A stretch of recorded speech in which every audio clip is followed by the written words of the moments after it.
All right. Thank you, Father Jim. And Jim, I want to thank you so much for all that you've done at Rainforest Action Network over the years. I love you, and I miss working with you every day. Rainforest Action.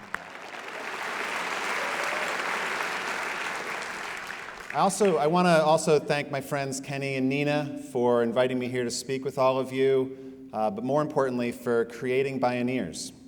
Kenny and Nina, you are like these mad chemists coming up with the ideal concoction of inspiration, intellectual rigor, emotional stimulation that I think, if you feel like I do, makes it virtually impossible to come to Bioneers and not be inspired and not be energized. Is that right? Yeah. And also, it's great to be here on a Friday. It's great to be here and follow Pachamama Alliance, good friends at Amazon Watch. It's really inspiring once again to see the leaders from Sarayaku. And I have to say, the Girl Scout leaders, Madison and Rhiannon, we're with them, right? Yeah. Absolutely. So, hi, I'm Michael Brune. It's great to be here with all of you. If we could go to some slides, I want to show a couple pictures. The Sierra Club has chapters in every state around the country, so I do a fair amount of traveling. And anytime I come to the Bay Area, it feels like home. So it feels like right now I'm talking to my family, a very big, large family, but it feels like home. So I figured I would start with a little shot of Mary and the kids. I wanted to share this picture with you. This was taken of my very, very pregnant wife just about a month ago. And I wanted to show it because Mary and I have had lots of conversations years ago about whether to have kids, and more recently about what it's like to be parents in modern times. And how do we talk with our kids as they're learning about the world that they're going to inherit? As they're hearing about climate change. How do you have this conversation? How do you simultaneously present a very clear, realistic, rational look at the world, but also let them know that they can change it, that their future isn't sealed, that their fate is not predetermined? I remember a few years ago, before our eldest daughter, Olivia, was born, she's now 8, Mary and I were down at a sound stage in Los Angeles, and we were there watching a presentation by Al Gore as he was preparing it for An Inconvenient Truth. And I remember sitting next to Mary. She had a belly just like what you see here, and we were thinking about being new parents for the first time. And I remember she was squeezing my hand so hard as we're watching his presentation. And I remember being terrified.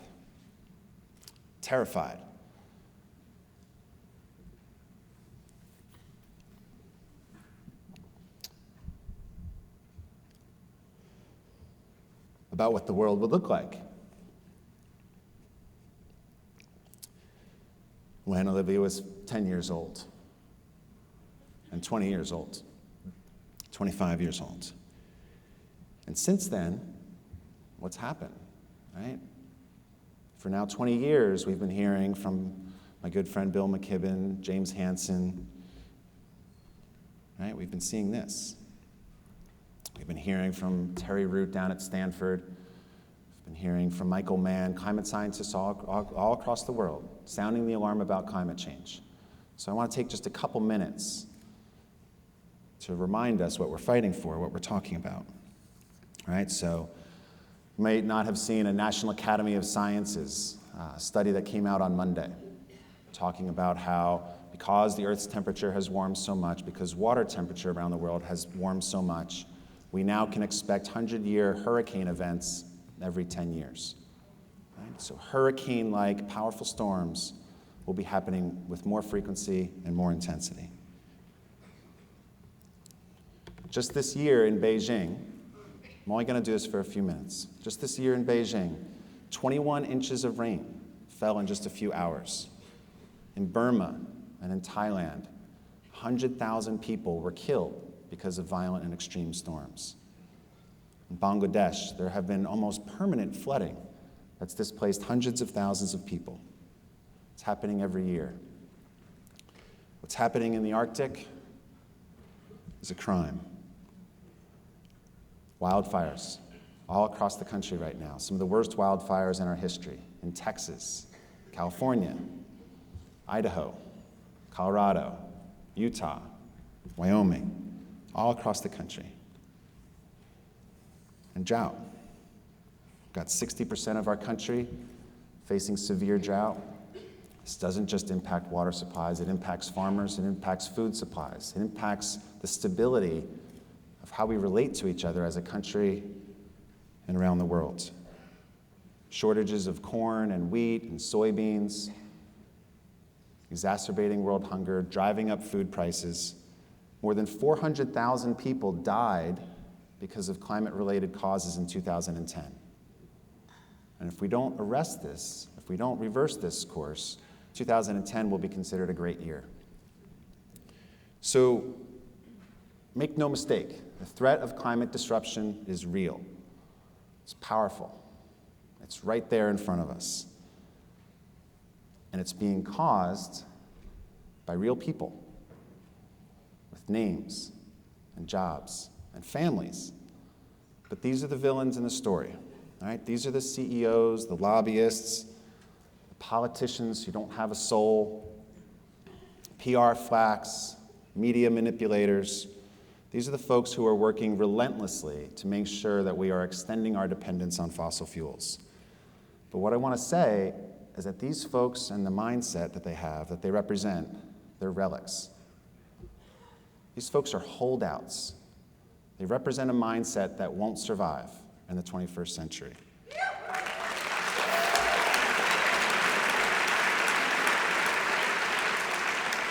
So what I want to say is that we should not underestimate these folks.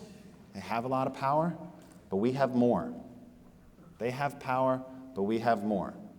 And we are already creating a world that will be irresistible. So what I would like to do is I want you to envision a future of clean air, blue skies, restored landscapes, a future built on clean energy prosperity. And I want to start this by telling you something that's a little counterintuitive. I know that you're probably one of the most well-informed audiences on the planet, most engaged audiences on the planet.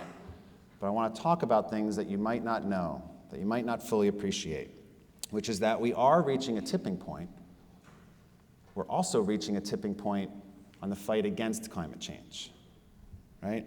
We're already closer. We are closer to living in the clean energy economy that we've been talking about for decades. I'm going to tell you exactly how that's happening and exactly why it's happening. But the beautiful future that we've envisioned is already coming to reality in the present. The future has become the present. It's here and it's now. So let me not show him for just a second. That's much better, don't you think?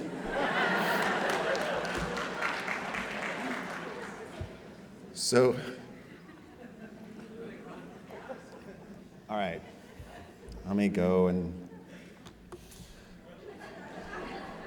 I got to do it. I'm sorry. But I want to ground this in reality. I'm not just throwing rhetoric at you. So I want to tell you some stories about why I think this is true. Actually, it's not why I think it is true. It is true. Okay, so we know that we're still recovering from the effects of the worst environmental administration in our country's history. So I want to talk to you a story about how we have prevailed against fossil fuels. The story starts in 2001 when the Bush-Cheney administration took office. They were the most fossil fuel-friendly administration in our country's history. One of the things that they proposed to do was to guarantee that our country would be powered by coal well into the 21st century. And so they proposed to build 150 new coal-fired power plants all across the country, in almost every state. Big ones, massive coal plants. And coal-burning utilities got so excited about this, they said, yeah, let's do it, let's go for it. And they added about 50 more individual coal plant proposals. So at one point, there were more than 200 coal plants that were about to be built everywhere across the country. And it would have guaranteed, it would have locked in the dirtiest source of power that we've ever seen. I don't have to tell you, you guys know that coal is dirty, it's dangerous, it's deadly. Where it's mined, where it's burned, the coal ash that's deposited on landscapes all across the country. James Hansen calls it the biggest contributor to climate disruption all around the country, all around the world. So what happened? We began to rise up. In Illinois, one of the first plants that were proposed was the Endek coal plant, about 50 miles south of Chicago. And the Sierra Club, we had a volunteer named Verena Owen, who's a firecracker, mother of 4, grandchildren of, 6 or 8 kids by now. And she had never taken on a coal plant in her life. She never looked at a coal permit before. She didn't even know how to find one, how to study one, how to resist one. But she said, we're going to defeat this coal plant. And she teamed up with a brilliant Sierra Club lawyer called Bruce Nilles. And they began to organize. They began to study these permits. They began filing briefs. They began filing suits against the air permit that had been filed by the utility. They began to organize. They began to bring in healthcare professionals, educate reporters, educate town commissioners. They began to build a coalition. And they built that coalition, and it became an irresistible force. And they prevented that coal plant from being built. They then looked all around them and identified about 28 more coal plants scattered throughout Wisconsin, throughout the rest of Illinois, into Iowa, and across the upper Midwest. And they said, if we can defeat one, we can defeat 10, maybe we can defeat most of the plants that are being proposed. And so they did. They began barnstorming, building up local community groups, supporting community groups, saying, did you know there's going to be a plant in your backyard that will be built, and it's going to impact your health? Did you know that it doesn't have to be that way? That we can rise above this. We can move beyond coal. There's a better future for us. It'll make your air cleaner, your water cleaner. It'll put more people to work, and we don't have to be wed to this future if we don't want to. So together with fence line community groups, environmental justice groups, civil rights organizations, healthcare professionals, they built a regional coalition, and they defeated more than 24 of those proposed coal plants.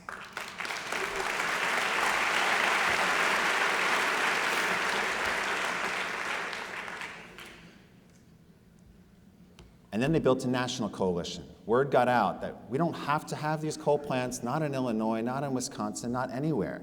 And so we built a coalition, we helped to build a coalition of literally hundreds of organizations all across the country. Some big national organizations and a lot of underpaid, underfunded individual activists, families, community groups who knew that there was a better way. We worked together with Governor Charlie Crist in Florida, and we defeated coal plants in Florida. We worked against Governor Rick Perry in Texas, and we defeated coal plants down in Texas. Right. We defeated coal plants on the eastern seaboard. We defeated coal plants on the western coast. We defeated coal plants in coal country. And together, over the last decade, a grassroots force, community organizations, individual people, everyday Americans, almost all volunteer-driven, people who had busy day lives, together, we defeated 170 proposed coal-fired power plants all across the country.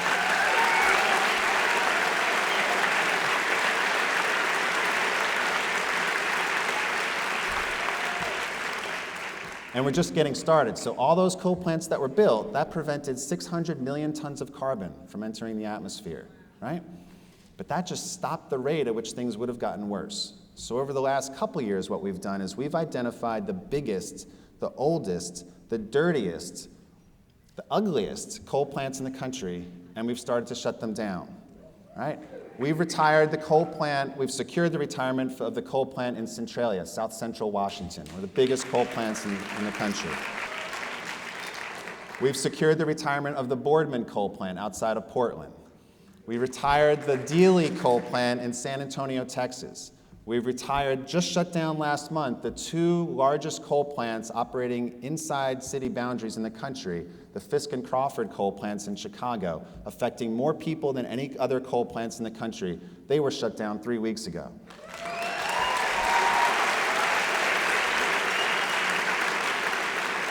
So this is what I'm talking about. Coal is coming down. right? Right?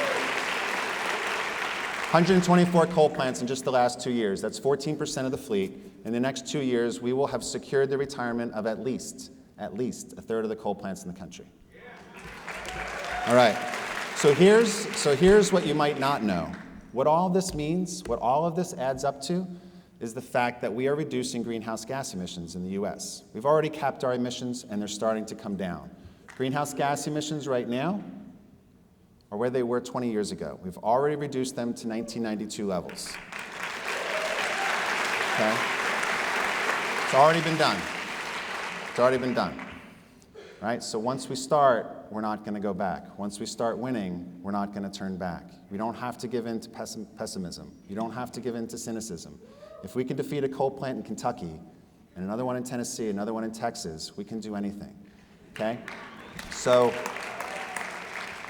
what this means in the United States, according to the International Energy Agency, is that the United States, over the last 6 years, we have reduced our greenhouse gas emissions more than any other country on the planet. More than any other country. Another little piece of good news. You know what that is? Fracking. Fracking. The other piece of good news, what's happening across the country, and this is not because of any national environmental group, sometimes it's in spite of any national environmental group, is that we have built, we have seen, we have witnessed, some of us have been a part of the most spontaneous, most enthusiastic, most determined, most fierce grassroots movement across the country who are saying no to fracking. They've convinced Governor Cuomo not to frack New York. And it's just like what's happening with coal. It's just like what's happening with coal. You know what this is? Tar sands pipeline. How about those folks down in Texas?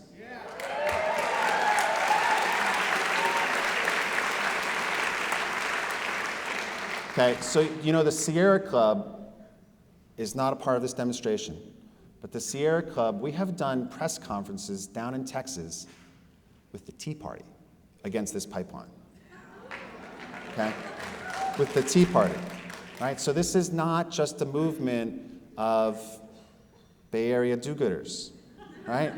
It's not just a movement of environmentalists. This is a movement of people, of humans. Full stop. And do you know why this is happening? The reason why it's happening is that the spell has been broken. The spell has been broken. People across the country, they're seeing windmills when they go for a drive. They're seeing their friend with solar panels up on their roof. They're reading stories about what's happening in other states. And they're realizing that we don't need this anymore. We don't have to cut the country in two with a big pipeline that goes up to Canada. Right? We don't have to blow our mountains apart for a little bit of coal. We don't have to run the risk of being able to set our tap water on fire because of gas. There's a better way. And it's not just an idea, that better way, but it's a better way that's being embraced by their neighbors, and by their churches, and by other cities and states all across the country. So we know that we can burn less, we know that we can collect more, right? And so, I haven't been changing my pages as I've been talking. And so, what I wanted to say to you is that we want to burn less and collect more.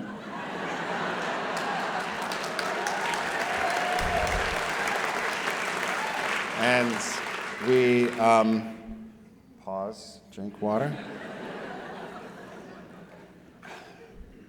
And we know it's possible. I want to tell a real short story about some of my friends in the solar industry. What they're telling me, folks at Singevity, I was talking with them the other day, and what they were saying is that some of the best referrals that they have in their customer base, people who decide to put solar panels up on their own roof and then encourage their friends and family and church members and others to do the same, some of their best referrals are Tea Party members, right? Really, down in Arizona, down in Texas. These are folks who, some of whom believe in climate change, some of whom who don't. But they think that it's a great opportunity. They don't see necessarily the obligation to act on climate change. They see the opportunity to invest in clean energy. And so In Iowa, windmills are now supplying more than 25% of our power in the entire state. In South Dakota, it's almost 30%. 9 states across the country get at least 10% of their power from wind. How many folks here saw the news from Germany earlier this year, where on sunny days in Germany this summer, they were getting 50% of their power coming from the sun? See that? Okay, I got something for you. All right, so last month, the second largest wind farm in the country, Shepherd's Flat, was finalized in Oregon. All right, happened last month. 3 days ago, on Tuesday morning, on a windy day, early in the morning, there was enough wind blowing through Oregon and through the state of Washington. There's enough wind blowing that it met the power needs of the largest utility, Bonneville Power Administration, to meet 85% of the power demand. 85%. This isn't a tiny little utility. BPA supplies power to 3/4 of the Pacific Northwest. So all those people, 85% of their power was coming from wind. All right? We are turning the tide. Believe it. We are turning the tide. Don't believe folks when they say that we need coal, even if they're running for president. Don't believe people when they say if you don't have coal, you gotta have gas. Don't believe folks who say you gotta have some coal, you gotta have some nukes, you gotta have some gas, you gotta keep drilling for oil. Don't believe it. Don't believe it. It's not true.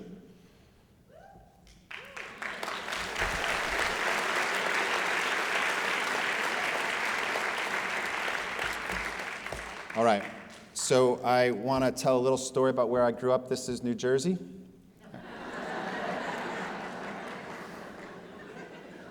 It wasn't intended as a punchline, folks.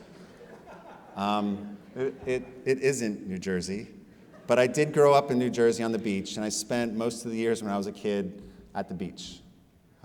And when I was a kid, the biggest environmental risk was hypodermic needles coming from hospital waste dumped offshore. And then there was this big fat chemical plant in Toms River, New Jersey, that has produced one of the largest cancer clusters in New Jersey that was able to dump their raw chemical waste straight into the ocean. So I would come out of the water, I was 8, 10, 12, 14 years old, and I'd come out of the water some days with rashes, itchy rashes. And for a while then, the beaches were closed, sometimes for a couple days, sometimes for a couple weeks, once for an entire summer. And so a lot of folks, a lot of people, a lot of my neighbors say, this is how it's going to be. We're just going to have a dirtier future. It's going to be an uglier future. We have to find a way to get around it. So some folks would go and they'd plug their nose and they'd plug their ears and they'd wear wetsuits even though it was July and it was 95 degrees because they wanted to have access to the water. But a lot of other folks said, no way. We're not going to live like this. And so they began to organize. Greenpeace came in and plugged the pipe and said, you're not dumping anymore, right? And then local groups began canvassing, knocking on doors, and we fought, and we organized, and we fought some more, and we organized, and we won. And we won. Hospital waste dumping was banned off the coast of New Jersey. I go there every year, and my kids visit their grandparents. We all go swimming together. You go up to your shoulders, and you can see your feet once again. Right? I think we all have stories in our personal lives about redemption, about resiliency, about recovery. What we're talking about here is an industrial-sized story of redemption, and we can do it. Here is what's happening right now in the world. Right? If you can have a little 8-year-old girl on an iPad watching a rocket being launched, landing on Mars, pulverizing rocks with lasers, then you realize we don't have to be hogtied to a fossil fuel vision from back in the 19th century. We can accomplish so much. Here's a picture of John Muir, the founder of the Sierra Club, with Teddy Roosevelt And imagine what it was like in 1892. I'm sure people said, hey, John, dude, how are you going to stop the logging industry? The logging industry, they've got a chokehold on Congress. You're not going to be able to protect this place. The mining industry, they're going to get into the Sierras. But we saved it. And it was everyday folks who worked together to finally get the president to come visit, to save Yosemite Valley, to extend protection all across the range.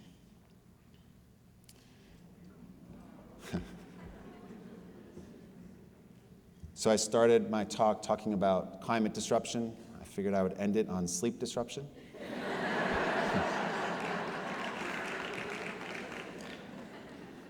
This is Genevieve. And this is Genevieve. She's 23 days old, our little girl, our little angel. And her middle name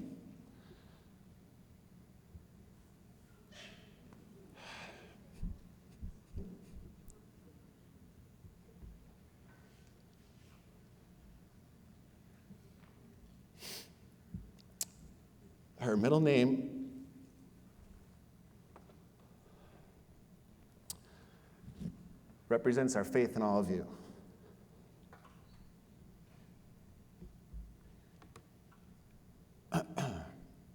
And in what we can do together.